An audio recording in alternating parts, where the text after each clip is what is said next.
Friend, sketch drawing by জয়ীতে welcome. আমি আজকে শেখাবো যে কিভাবে একটা লিটল প্রিটি কিউট বার্ড আঁকতে হয়। অ্যাংরি বার্ডও বলতে পারেন। সো দেরি না করে স্টার্ট করা যাক। এই আঁকাটা আঁকার জন্য আমি এই পেন্সিল আর রাবারটাকে ইউজ করেছি।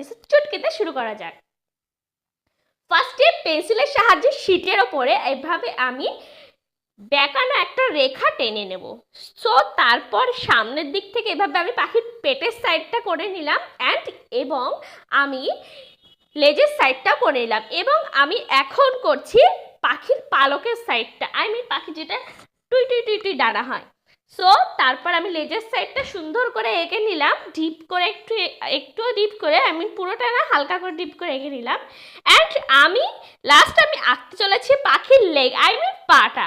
তারপর পাখি যেখানে বসে আছে, পাখিটা যেখানে দাঁড়িয়ে আছে, দাঁড়িয়েও বলতে পারেন, বসেও বলতে পারেন। অ্যান্ড লাস্টে আমি আঁকছি পাখির পায়ের নখগুলো।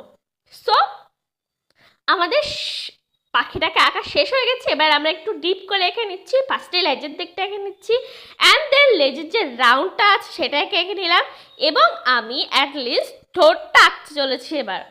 সো ঠোঁটের সাইডটা আমার এভাবে আঁকা হয়ে গেল এবং ঠোঁটের সাইডের পাশের থেকে আমি গালটা আঁকতে চলেছি পাখির। সো আমাদের গাল আঁকার পরে এভাবে রাউন্ড করে চোখটাকেও এঁকে নিতে হবে। আমি ফার্স্টে লেফট আইসটা এঁকে নিলাম, লেফট চোখটা এঁকে নিলাম, দেন আমি রাইট ভ্রুটা করতে চলেছি। রাইট ভ্রুটা করার পরে আমি লেফট ভ্রুটার এখান থেকে আমি চোখের ভ্রুটাকে আমি এঁকে নিলাম এভাবে। চোখের সার্কেলটার থেকে নিচে একটু আরেকটা সার্কেল ভাবে আমি টেনে নিলাম। বার্ডের আইবলটাকে করে নিলাম। সো আমাদের লেফট আইবলটাকে এভাবে করার পরে আমরা লেফট আইবলটাকে পেন্সিলের সাহায্যে ভরাট করে শেড দিয়ে নিলাম। সো লেফটটার পরে আমি রাইটটাকে ধরলাম। রাইটটাকে ধরার পরে আমাদের রাইটটা কমপ্লিট হয়ে গেল। দেন আমরা ঠোঁটটাকে ডাবল লাইন করলাম অ্যান্ড লাস্টে আঁকলাম so pretty cute cute hair.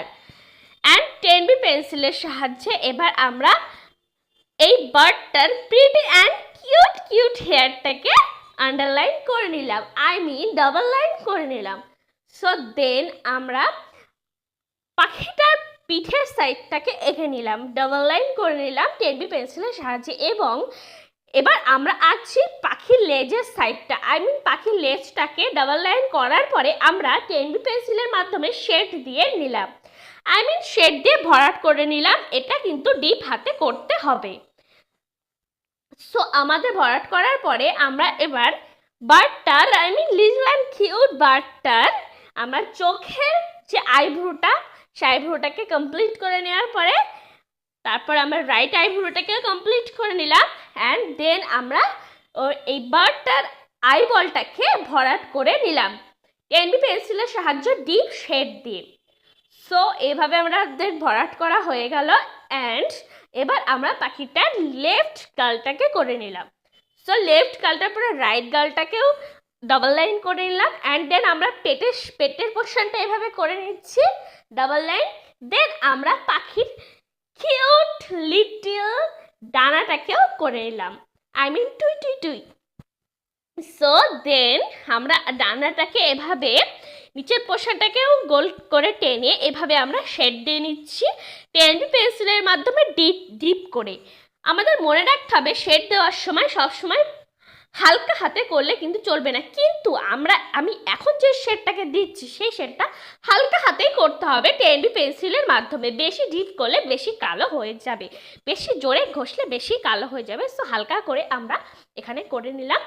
So এভাবে শেড দেওয়ার পরে আমরা পায়ের দিকটা শেড দিয়ে নিলাম। পাখিটার ফিগারটা শেড করার পরে আমাদের পায়ের পাটা লেগের পোর্শনটাকে এভাবে শেড করে নিতে হবে। ফার্স্টে আমি লেফট দিকটা করে নিলাম, দেন আমি রাইট লেগটাও করে নিচ্ছি এভাবে। আর এইভাবে শেড করার সময় পেন্সিলটা হালকা করে দেখাতে হবে। সো আমাদের শেডটা প্রপার আসবে। এরপর আমরা গাছ যেখানে পাখিটা বসে আছে সেটাকেও করে নিচ্ছি। সো এভাবে আমি পেন্সিলটাকে একটু বেঁকিয়ে গাছের ডালগুলোকেও এঁকে নিলাম। আপনারা দেখতেই পাচ্ছেন পেন্সিলটাকে আমি হালকা বেঁকিয়েছি, আপনারা হালকাই বেঁকাবে। সো এরপর আমরা 10B পেন্সিলের সাহায্যে গাছের পাতাটাকেও করে নিচ্ছি। সো এভাবে ফার্স্ট লাইট করে এঁকে দেন ডিপ করে পাতাটাকে শেড দিয়ে ভরতে হবে। এরপর আমি অনেকগুলো পাতায় করে ফেলেছি আস্তে আস্তে দেখতে দেখতে অনেকগুলো পাতায় হয়ে গেছে আমাদের গাছের আঁকাটা complete and best of luck. Bye bye.